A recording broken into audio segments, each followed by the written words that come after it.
All right, happening now. We're going back to the Supreme Court where the latest round of opinions are in this morning.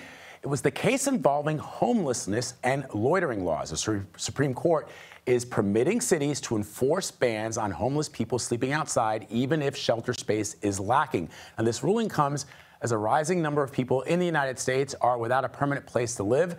There are 4 cases left, folks, including presidential immunity and a January 6th case. But let's dig into this ruling with defense attorney and former federal prosecutor Scott Fredericksen, who joins me now. Scott, so this was an interesting case. This had to do with the city of Grants Pass, Oregon, and what they were saying, and what they were saying to the Supreme Court, is that they wanted to enforce what they call an anti-camping law or statute that allows police and other local officials to remove homeless people from certain areas of a city. But there were others who said that this was cruel and unusual punishment as defined by the 8th Amendment of the Constitution. So what did the court say?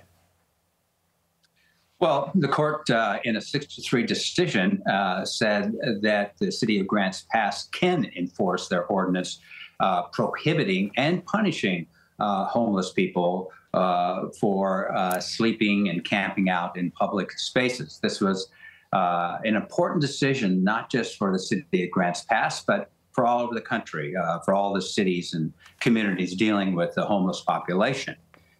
The lower court had said that, look, you can't go in and punish a homeless person when they have no place to go.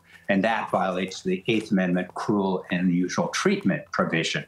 The Ninth Circuit agreed, said, nope, you can't punish homeless. You can't arrest them, detain them, fine them, criminalize this. The Supreme Court overturned that, said, well, yes, you can do that.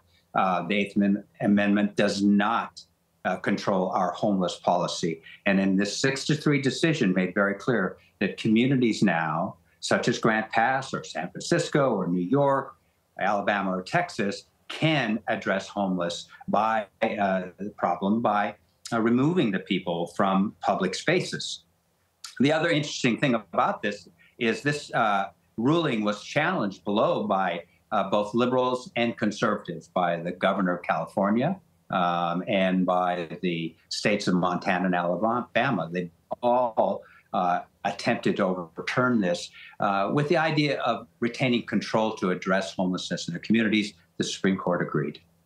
Yeah, so this is interesting, Scott, because, and I know that the court doesn't deal with what would become now a city or a local problem, right? So the city does have the ability to enforce this anti-camping rule. They can remove homeless people.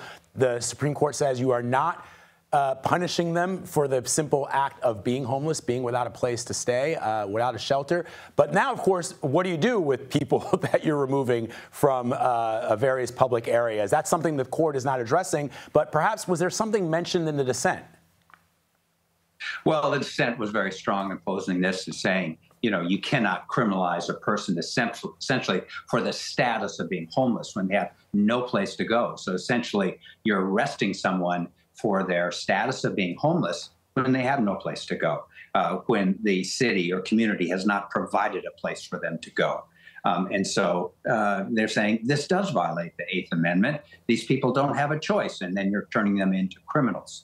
But the Supreme Court took a different view. They're essentially saying, well, the policy on this, the power and authority should reside with the community to determine this. So one shouldn't interpret this opinion to mean that communities are going to go in and start arresting and putting people in jail necessarily.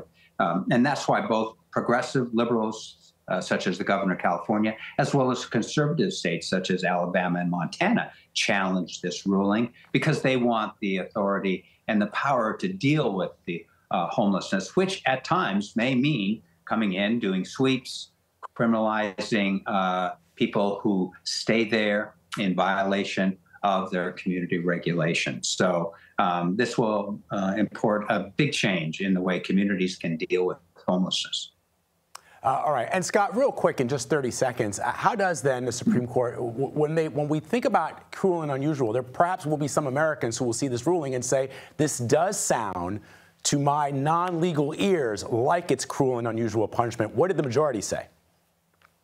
The majority says essentially, and I think it's encapsulated with the phrase of the opinion, which is says essentially, look, the 8th Amendment doesn't wrestle the policy and the authority to deal with homelessness away from a community. The Eighth Amendment doesn't control policy here. Communities do control. And that's essentially what it's saying. All right. Scott Fredericksen, always great to have you, my friend, breaking it down for us. Appreciate you.